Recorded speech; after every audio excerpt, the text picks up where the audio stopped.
I wanted to start this webinar out today with a couple of polls. If Jennifer, you can bring those up just to kind of get a feel for who's in our audience today and what some of the challenges are that you see people facing, that you see other women facing, and then really what you're facing as a challenge, so I can make sure that I can address those things in this. Jennifer, do we have the polls available, or should I just ask Yes. those questions? So I have launched our first one. What do you feel are the biggest obstacles to more women rising to the top of the aviation industry?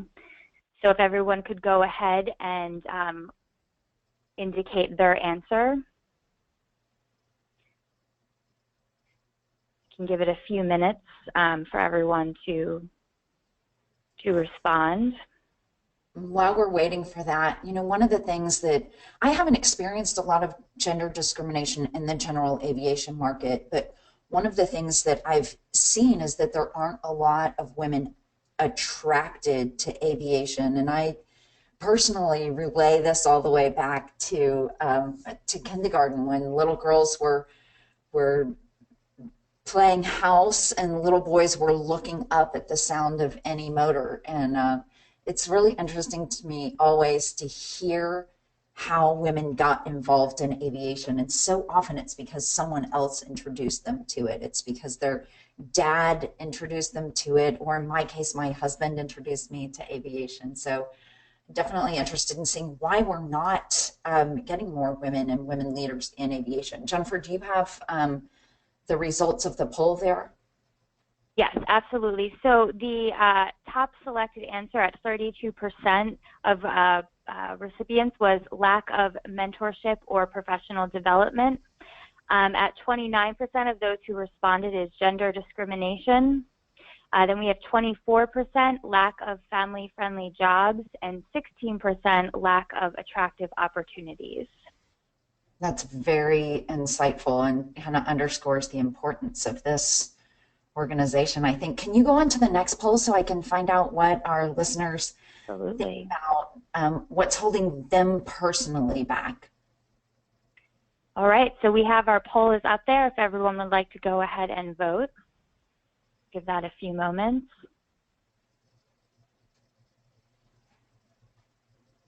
You know, while you're voting on that, I'd like to talk a little bit more about IAWA membership and what a benefit it's been to me. Being in the general aviation space, there is completely different than a lot of my colleagues who are in the legal profession or who are involved in commercial aviation. And it's been such a blessing to me to be able to see what some of the other IAWA members and IAWA board members are doing around the world. And we have members who are involved in building engines, and a couple of my fellow board members, one of them manages the budgets for Boeing's manufacturing, and one of them manages airworthiness and safety for FedEx. So I get to see through their eyes the rest of the aviation world, and I think that that's just absolutely fascinating. But I know that and I'm sure that your story as you're listening is fascinating as well. I'm just intrigued by everyone's jobs and what they found to do in the aviation industry that's excited them. So, but today we're talking about what's holding us back and how to rise above that. So if you can give us the poll answers, Jennifer, that'd be great. Absolutely. So for this one, it was all that apply. So 49% of the responders indicated that lack of vision or direction was holding them back. 40% indicated there were not enough opportunities. Tied at 11% were fear and the fight not worth fighting. And then at 3% is lack of education. Well, good. That means we're doing a great job educating now. So I love to hear that. So I'm going to launch us into the next slide, I think. We do have a giveaway at the end of the webinar today, and I'll also give you a coupon code if you want to go on my website and buy this book. But this is the book that Jennifer mentioned that my co-author, who's a female leader in the automotive industry, and I wrote this book last year, 10 Ways to Rise Above the Status Quo, Crushing Mediocrity. So we're going over 4 of those ways today. If you want to know the other 6, they are in the book. And again, we'll give away a copy of that at the end of the presentation today. So the very first thing I want to talk about, and it sounds like it might be the perfect thing to start off with, since this was the big answer that people had about what's holding them back, is maybe not having a vision or not knowing your underlying purpose. And so I think that it's great to talk about this starting out. And the person who I think does a phenomenal job at explaining how you get to your purpose is Simon Sinek. And there's a pretty famous TED Talk out that Simon wrote, and he has a book on the same topic. It's called Start With Why. And he talks about every organization knowing what they do. FedEx delivers packages. Most people know how they do it. Bobby Wells, who's on the board with me, could definitely tell you how FedEx delivers packages. She's looking at all those aircraft every night. Very few organizations know why they do what they do. And that's the key to your organization. It's also the key to your personal success. And so I want to talk a little bit about that. And I'm going to use an example from the aviation industry that almost all of us should be familiar with, especially here in the United States. And I'm going to talk about Southwest Airlines. I live in Texas, so Southwest is a big part of my commercial travel plans here in Texas most of the time. And a few years ago, I had the opportunity to meet and actually introduce Herb Kelleher at an event, and it was an experience, to say the least. And any of you who have ever met him, the founder of Southwest, will definitely have the same opinion that he's just larger than life. But 30 years ago, who would have thought that Herb Kelleher would be successful with his what, which was giving low fares, having people stand in line to get on essentially what was a cattle car, with just a Texas footprint. And it seemed like it was a crazy idea, but he had some clear objectives on how he was going to achieve that. But, really, the airline is not successful because he had people line up instead of getting a seat assignment. It's not successful because he had low fares.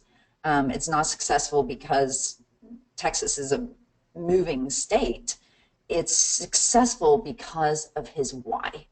And Herb Kelleher's why is all about his people.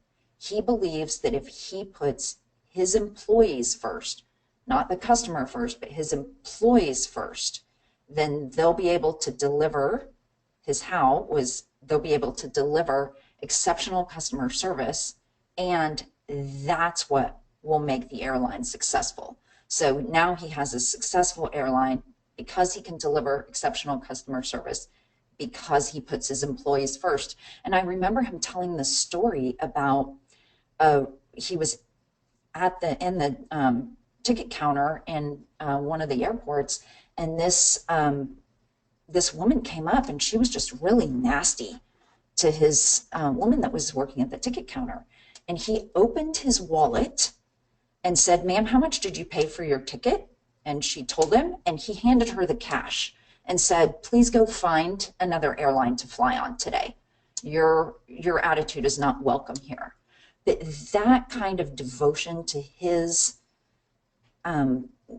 employees is what's earned that loyalty over the years, and it's pretty exceptional. And then that loyalty has just moved outside of the circle of his employees into his consumer base. So it's really interesting to see that. But Herb obviously had a very clear why, and one of the questions that we want to solve is how you find your why. So I'm going to talk a little bit about how to identify your purpose and maybe this will help some of you today. The first thing is to really do a catalog of your strengths. What are you really good at? And it might not be skills, it might be character strengths. So what are those things that are really strong in your life? And then what are your passions? So what do you really love to do, or what do you love? And then the point where you find your purpose is where those strengths and passions intersect. And this all sounds great, and you're probably going, okay, give me an example. So I'm going to give you my example. When I turned 45, I decided that I really needed to know why I was here for the rest of my life. I needed that why. And my best friend and co-author, Lisa, has always known hers. I mean, hers is to empower women. I mean, that's her goal. She started a Fiat dealership to empower women, buyers. Everything that she does is about empowering women. So she's always known that. But I was really struggling with this. And so I went through this exercise with a mentor, and she asked what my strengths were. And she said, I want you to go ask your family members, go ask your coworkers what your strengths are. And I heard things that I didn't really believe about myself. I heard that I was confident. I heard that I was a good problem solver. I heard that I was a good manager. I heard that that I hated conflict, that I would get things out on the table immediately. And I heard that one from my daughter-in-law to be, so that was an interesting conversation. But she said, you know, you don't let things fester. You throw it out on the table and you work it through until you come up with a solution. And my passions are really about people's stories. It's the reason that I went to journalism school. I love hearing stories, and then I love helping people. So where my strengths and passions intersect is in helping people come up with creative solutions to problems. And the way that I use this in my job, because that sounds like a counseling job, it doesn't sound like an aircraft salesperson job, but where that comes into play in my job and where I find the most satisfaction in my current occupation is that I'm able to help people come up with solutions to their aircraft transaction problems. So we had a deal just yesterday where the buyer wanted to be at a certain price and the seller wanted to be at a certain price. And I asked all the questions in between there, trying to find out where I could bring them together in the middle.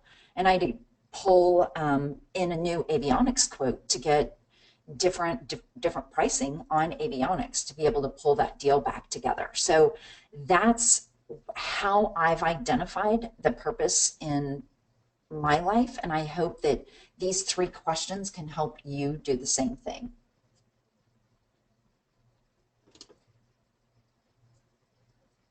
So next, I want to go over a few ways how purpose helps. And, you know, knowing your purpose gives you direction. And this is great when you get up in the morning. You know, like this lovely pilot or mechanic here who's working on this aircraft is figuring out the direction for that day. It's your next direction. The other thing that having purpose does is it really helps you determine your priorities. And as women, we have a unique set of priorities. We have calendars that often get extremely busy with growing a family, helping aging parents, building and developing, nurturing our current family, maybe helping all of our kids get in the requisite amount of activities. We try to be fit. We never want to give up on our girlfriends, because how in the world would we get through life without them? Sometimes financial pressures are overwhelming, and work deadlines are crazy. We're trying to eat healthy so that our brains function better and we live longer. And then finally, in all of that chaos, we're still trying to have time to ourselves, to be able to reflect and learn and grow and like who we are. And so with all of these things, if we have that underlying purpose that we know, we can say no to things confidently. We can say no to good things. So a friend of mine recently asked me if I would like to be a mentor. She mentors and has a mentoring organization for juvenile delinquents in our community. And I was able to tell her no, because that's not my underlying purpose. So when I explained that to her, she said, "Oh, your underlying purpose is coming up with creative solutions. Well, I need some great new ideas for fundraisers."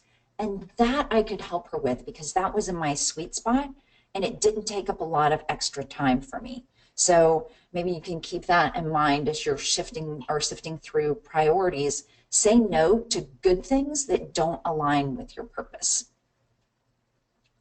The next thing that purpose helps is your strategy. And so this would be your long-term goals.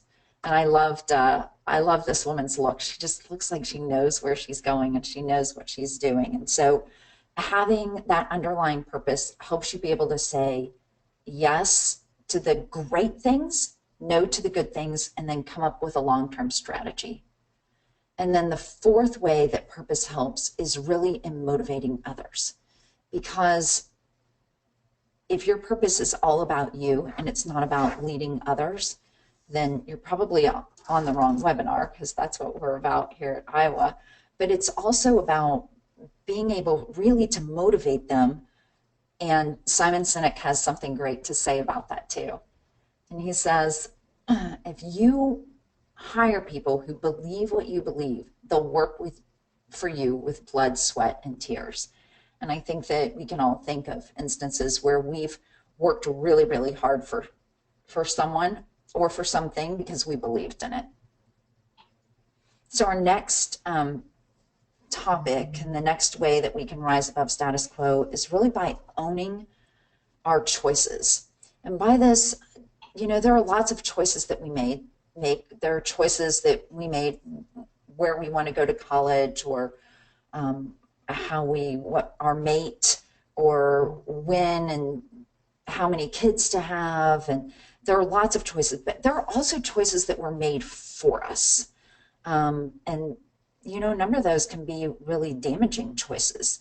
Your parents could have decided to divorce, and so you came from a broken family entering your marriage because of a choice that your parents made. So it's not just the choices that you've made, but it's choices that have affected your life. And so talking about those, the reason that it really matters is because limiting beliefs hold you down. And by limiting beliefs, I mean things that people have said to you, like, well, you're not pretty enough to be a flight attendant. You're not smart enough to go to that school. You're not hardworking enough to get this job done. You don't have the skills that it takes to do this or that, or achieve this or achieve that. It may be something that a teacher said to you when you were a little kid that limited you in your choices. It may be something that your ex-husband said to you that devastated you and is still holding you back. And so we need to be sure every once in a while to think about what limiting beliefs that we have that are weighing us down. And then we need to replace those with liberating truths. I mean, there are some pretty amazing things that women have done that we need to say, you know what, if she can do it, I think I can do it too. And that's really important to get rid of those limiting beliefs and replace them with some liberating truths. And this is definitely the case for my friend Rebecca Contreras. So Rebecca had some pretty limiting beliefs as a child, and she made some mistakes, and some choices were made for her, and she made some bad choices. So Rebecca is Hispanic, and she lives here in Central Texas, where I live, and she grew up in this area. And Rebecca is one of 4 children to a mom who was on welfare and on drugs, and really just a statistic. And Rebecca's family, there are 3 dads for those 4 kids, and the only reason that Rebecca shares a father with her brother is because they were twins. So her mom did not make good choices, and Rebecca followed in her footsteps. She was 17 years old. She dropped out of high school. She was doing drugs. She was not even old enough to drink yet and working as a cocktail waitress when she got pregnant. And she was already a high school dropout. She just was completely at a loss. She had the baby and just handed her off to her mom. And after about a year and a half, her mom had turned her life around and encouraged Rebecca to do the same thing. And Rebecca had an aha moment and started turning her life around. And she got involved in the Welfare to Work program here in Texas, and learned how to wear pantyhose and work at a desk. And she got her GED, and she eventually moved up through this state organization and became an assistant or an advisor to Governor George W. Bush. And she was able to do a lot of appointments here in the state of Texas for Governor Bush. And then when he was elected president, she moved to Washington, D.C. to do appointments for him there. So obviously this was 16 years ago, but the same thing that's going on right now in Washington, D.C. with President Trump's transition team making appointments. That's what Rebecca was doing 16 years ago. And she had moved her whole family there. She had 2 young kids and her husband, and she was the breadwinner. And she walked in, and Secret Service called her in and said, ma'am, there are some things in your past that are not on White House resumes. I don't think you're going to be able to work here. And she was devastated. She had drug use. She had all sorts of sketchy things when Secret Service started looking into her background. And she walked into her superior's office, the chief of staff, and said, Clay, I need to tell you about some stuff from my past. And he's like, why didn't I know this? And she's like, well, I didn't want it to hold me back. And so by coming clean and saying, look, I've been this for the last 20 years after I was that when I was a kid, she was able to get past those mistakes. She owned up to those choices, pushed past those mistakes. And today she owns a $20 million company in Washington, D.C. that does federal contracts. She's just an amazing woman, but she had to own up to those mistakes and move on. The next thing that I really want to address is that unforgiveness holds us captive. And you may use a different word for this. You may say bitterness. There are a lot of different things that happen, but if we're angry with someone or we have a chip on our shoulder, really the person that hurts the most is us. And there are a couple of quotes that I found about this that I think are really significant. Maya Angelou said, bitterness is like a cancer. It eats upon the host. And I think of all of the racial tension here in the U.S. in the last, I don't know, six years or so. And people just hate so much that it defines them and holds them back. And so that's something that we have to let go. And this quote from Lewis Snead says, to forgive is to set a prisoner free and discover that the prisoner was you. And so, you know, sometimes there are things that have happened to us that are atrocious, especially as women. And I meet women who have stories that I couldn't even possibly imagine the abuse that they went through or the atrocities that were committed against them. But we can choose to stay in that victim mentality, or we can choose to not let it define us for the rest of our lives, and we can let it go. And I'm not trying to trivialize those things at all, but it's really important, even if we need to go get some counseling, to be able to put those things in our past and just move on without them dragging us down, or in my previous slide, holding us captive, holding us in jail to the past. So the next thing that I want to talk about is repurposing fears. And, you know, all of us have fears, and I'm not saying that we should get rid of fears, because fears are healthy. I mean, They keep us, they propel us, but we need to know how to work with them and use them to our benefit instead of allowing them to hold us back.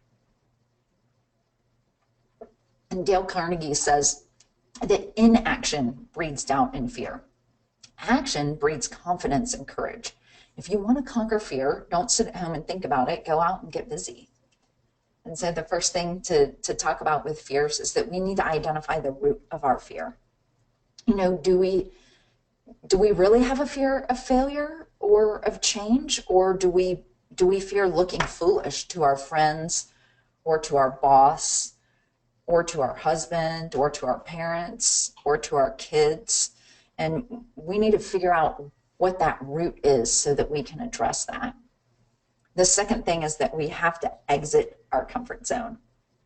So exiting, you know, I used a door in this example because I think it's really key to think about, you know, if I stay in my comfort zone, I can close that door and not even think about what's out there for me that's a possibility. But if I'm willing to walk out of my comfort zone, to exit that, then there might be the opportunity that I've always been waiting for just ahead of me. Eleanor Roosevelt, who's just an incredible First Lady in the United States, said, "You gain strength, courage, and confidence by every experience in which you really stop to look fear in the face. You must do the thing which you think you cannot do." And so I want to talk a little bit about failing, because failing is a really important part of success. And I think that in a lot of ways, all over the Western world, at least in the last 20 to 25 years, we've not let our kids learn how to fail.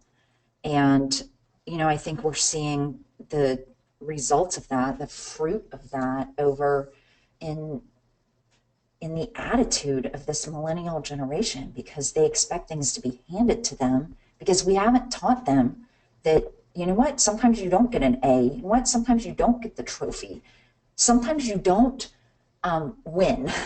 Sometimes you fail. Sometimes you get held back. Sometimes you can't do those things. But if we let them fail, then they learn how to get back up and start running again and catch up with the people who've gotten ahead. And so I think it's really important. It's important to say, okay, it's okay if I fail, but I'm not going to refuse to try because I'm afraid to fail. And I did that, and it ended up in a huge failure. And I thought I'd share a little bit about that today. And this is my son Jake and me. And this is at Circuit of the Americas. So probably 6 or 7 years ago, Formula One came to the United States. And I decided that I was going to open a charter brokerage and sell charter, and that I was going to operate helicopters for the Formula One race because the traffic was going to be terrible. And so I took all of this on. I didn't know anything about helicopters except that they could take off and land. And so I had to learn a tremendous amount. I was able to get 3 helipads authorized by the FAA in a very short period of time, like 2 months instead of 12 to 18 months. I was able to charter 18 helicopters that would fly shuttle back and forth. I sold hundreds of trips on these helicopters. And then just as everything was coming together, everything started falling apart. So the track is 3 minutes, probably a mile and a half from the airport by air. But the FAA ATC decided that instead of doing overflight, so flying right over all those landed airplanes, that we were going to need to fly 20 minutes to the south and then come back up along the highway. So instead of having 5-minute flights from downtown, I now had 25-minute flights from downtown, and helicopters burn a lot of fuel. So obviously that was taking up of quite a bit of fuel and time in my helicopter schedule. So that was strike one. Strike two was my operations team that was going to be communicating with all of the helicopters, telling them where to go and when to refuel and all of that kind of stuff. They quit 4 days before the race and told me that I was going to have to find someone else. So I scrambled and found some police officers that would help me with that. And then the third major thing that happened was that the city decided that I couldn't land after dark.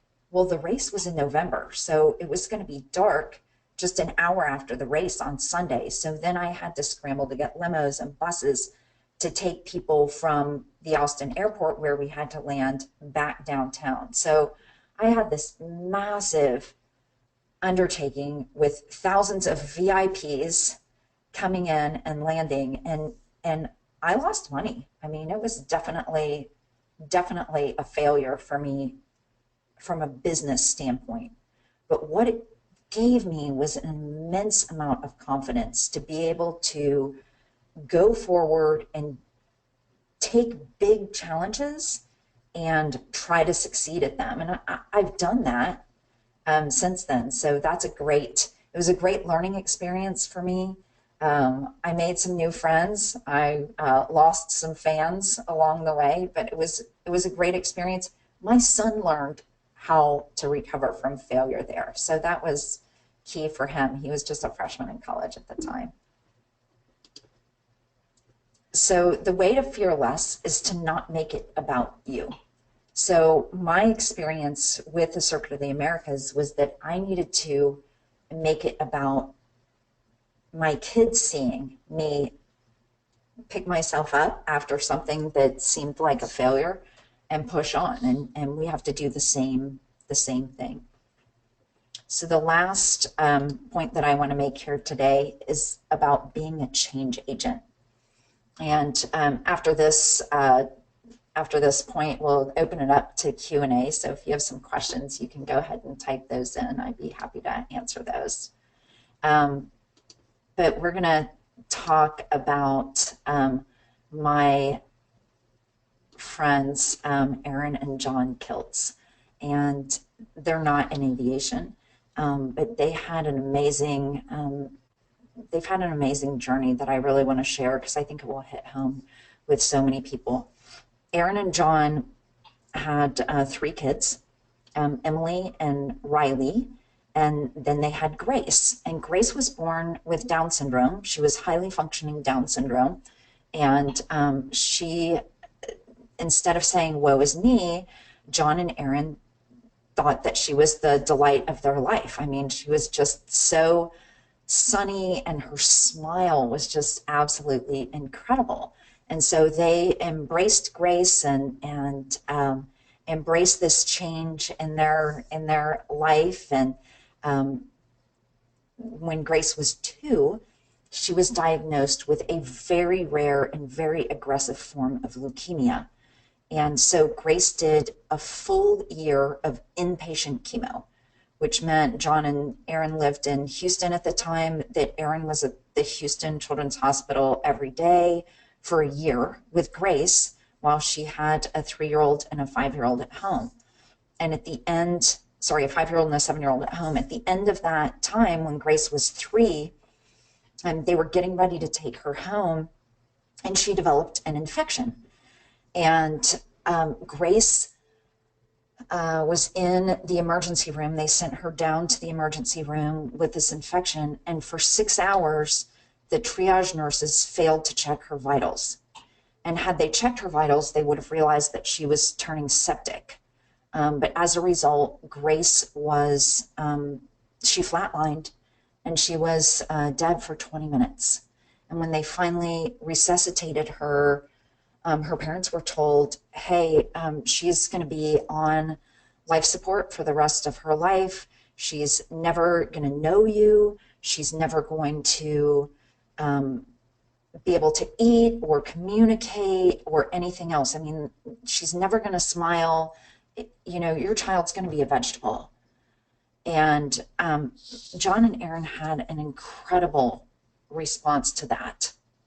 Sorry, these are going a little bit too fast. They, you can see Gracie's smile here. What they decided that they could change was their response to that.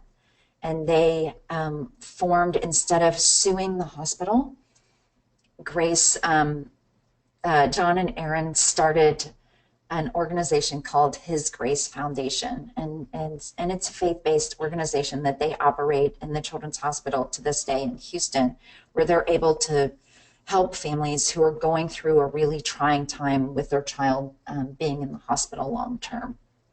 And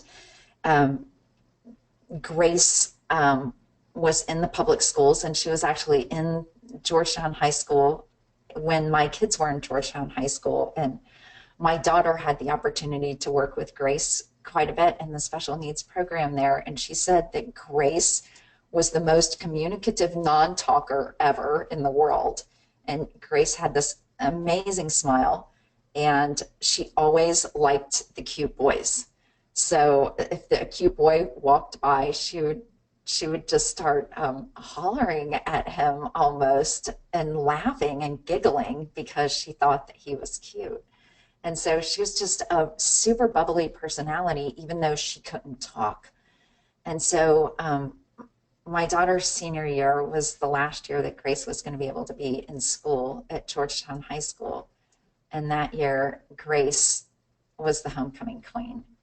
And so by changing their attitude and adopting a positive response, John and Aaron were able to change Grace's future.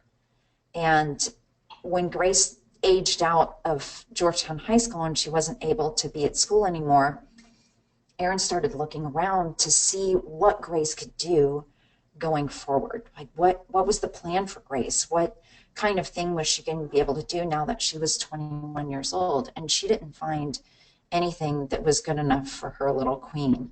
And so Aaron and John partnered with an organization called BIG, and they have BIG in Georgetown, which is in my local community.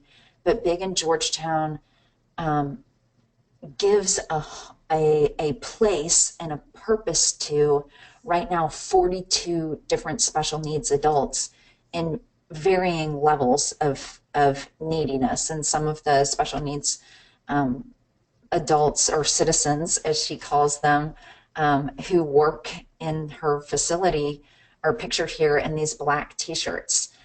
Tracy, who's over on the right, is a server in the cafe. And these two guys on the left work in the back making pottery and planting sunflowers that they sell in their shop. And so they were able to take something tragic that happened to them, their daughter being born with Down syndrome, and then the tragedy with her flatlining and being severely handicapped for the rest of her life. They were able to turn that into hope for people in our community. And, they're just getting started. This is just 1.5 or 2 years old, this organization. It's been amazing to watch her do great things. So I want to close today sharing a quote with you from a 19th century poet named Matthew Arnold. So 150 years ago, this man observed that if there ever comes a time when the women of the world come together purely and simply for the benefit of mankind, it will be a force such as the world has never known. And when Jennifer and I were going through this yesterday, we were talking a little bit about how women either support each other or they don't. And I told her that I reflect often on the way that lionesses behave. And I don't know how much you'll have studied this, or, maybe your kids were little when mine were and you watched The Lion King, but lionesses work together. They hunt together. They nurse each other's young. They watch out for each other's cubs. They groom each other. They take turns being on guard duty. And if we can embrace that kind of behavior where we're really looking out for one another, and we're giving each other a hand up, and we're looking for opportunities to help other women, I believe, like Matthew Arnold, that our world could be a vastly different place. So I'm going to open up for questions and answers. If any of you would like to type in a question in the box to the right of your GoToWebinar control, I'm happy to answer those. And then also Jennifer's going to pull a name from the people who are still attending at this point, and for the book giveaway.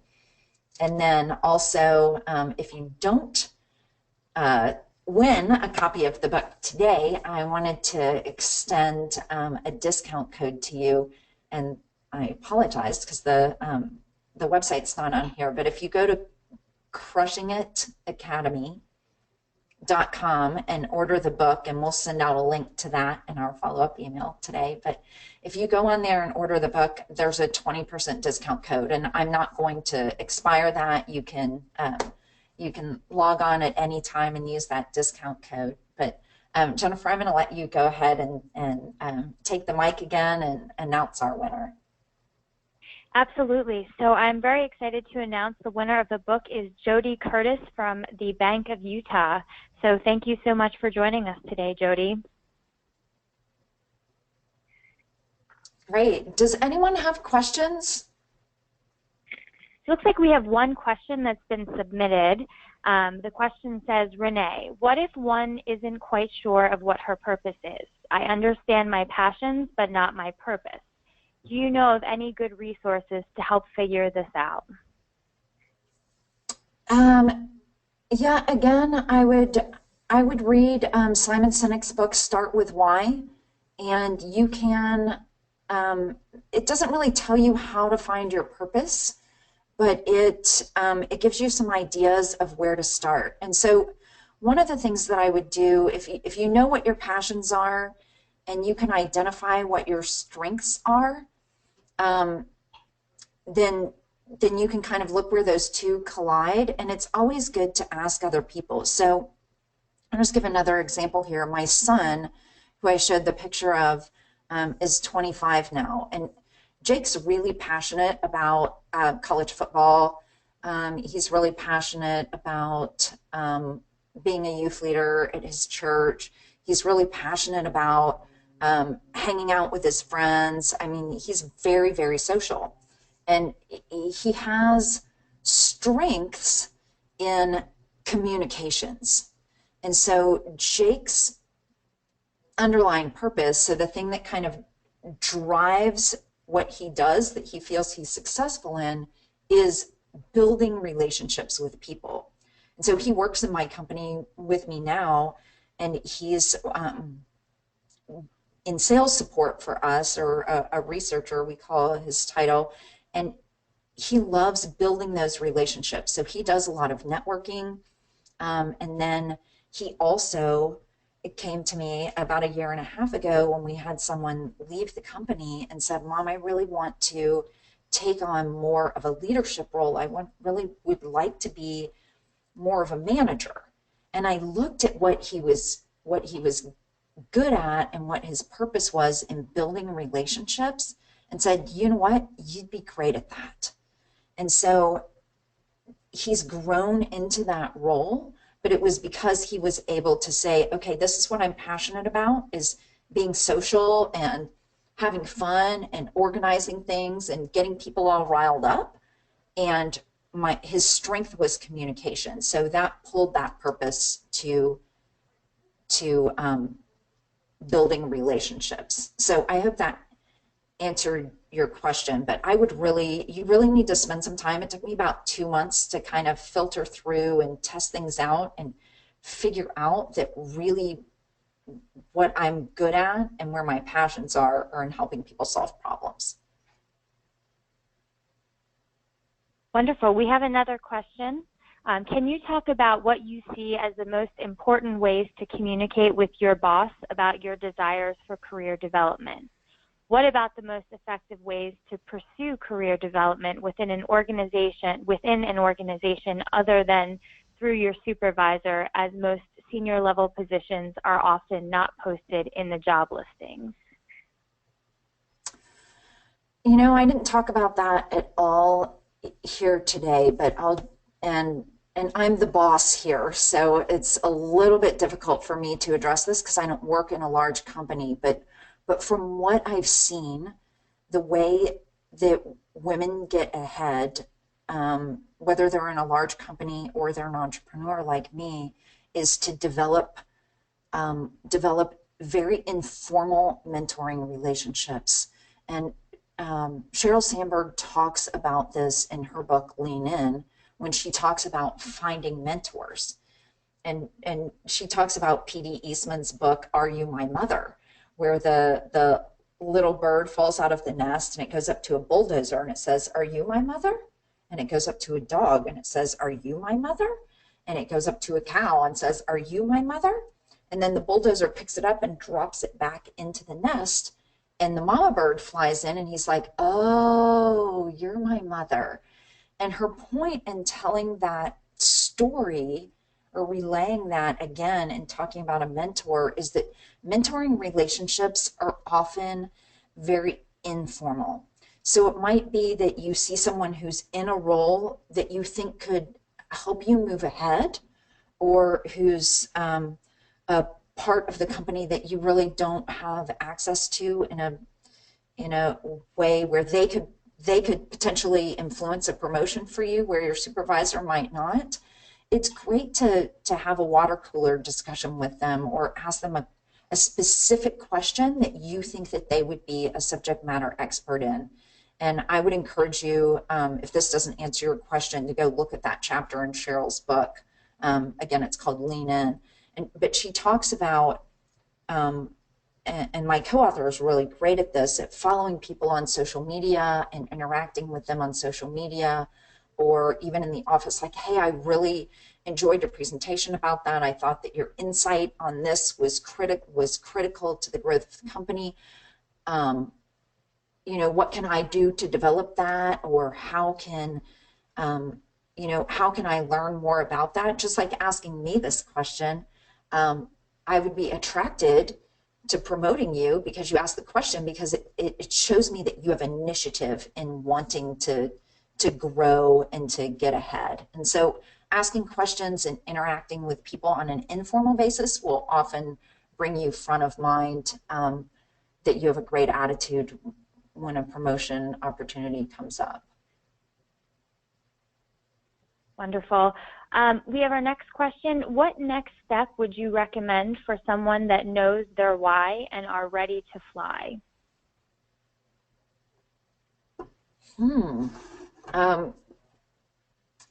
Go do it. Just take the next step. I mean, it depends on what your why is.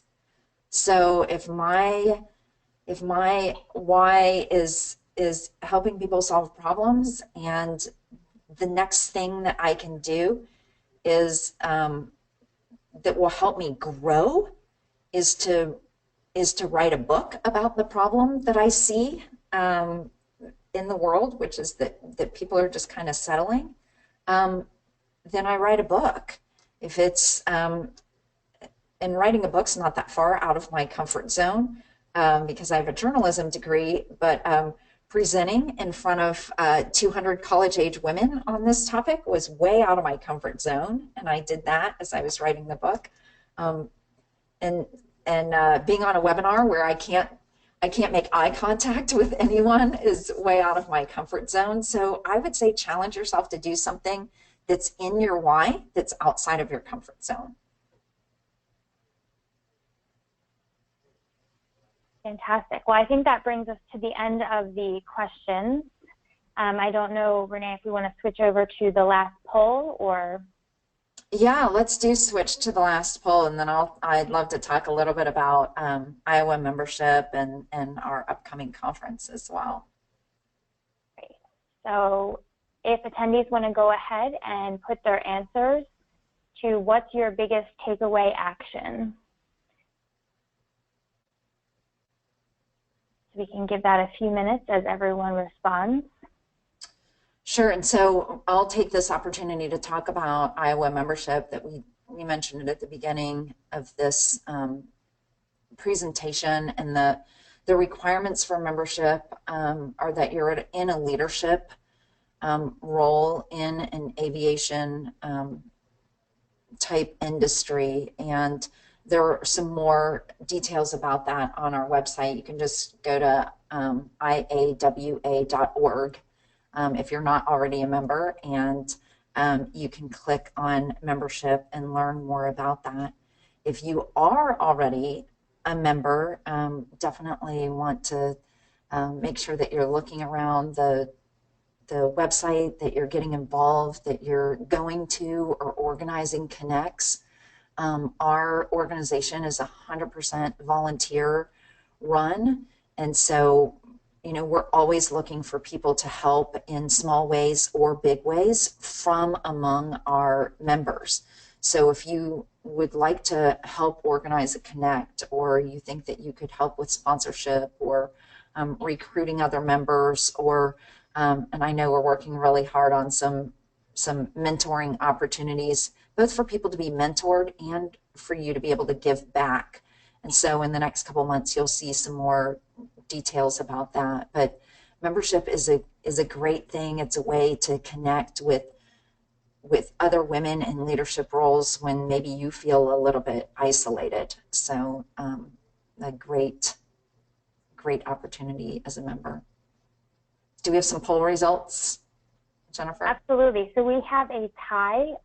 The top two at 37% of respondents said, I need to zero in on an underlying purpose, and I have the power to change the world around me. Next up at 34%, I need to own some choices and move on. And at 23%, I need to repurpose my fears into building a legacy. It should be for those around me, I think. For those around me. Thank you. Yep. There is our poll answers. That is great.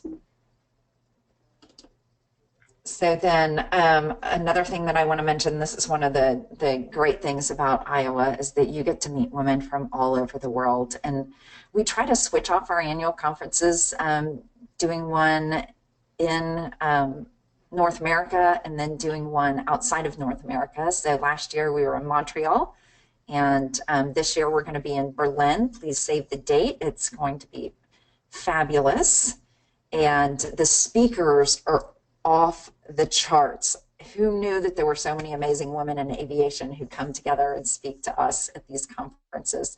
And then in 2018, we're going to be in Memphis. So we'll have some beer in Berlin and then barbecue in Memphis the next couple of years.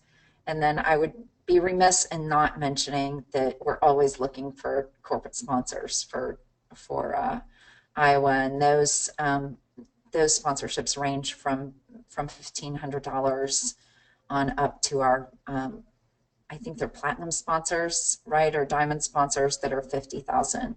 So in the past, we've had Boeing and Airbus and GE and FedEx and Textron and Bombardier and any number of other sponsors that have graciously helped us to advance the cause of women being attracted to being retained and being promoted in aviation. So just wanted to mention all those things. Contact information, IAWA. My slides got messed up right before we started this, so IAWA's contact information is not in that placeholder, but you can get all of that from IAWA.org. And then my contact information is here. That's my email address. And then you can connect with me on LinkedIn, Facebook, Twitter, or Instagram. So that's all I have today. Thank you so much for everyone who attended. Please send me feedback or additional questions if you have them. Happy to answer. All right. Thank you, everyone. We will now end our webinar today.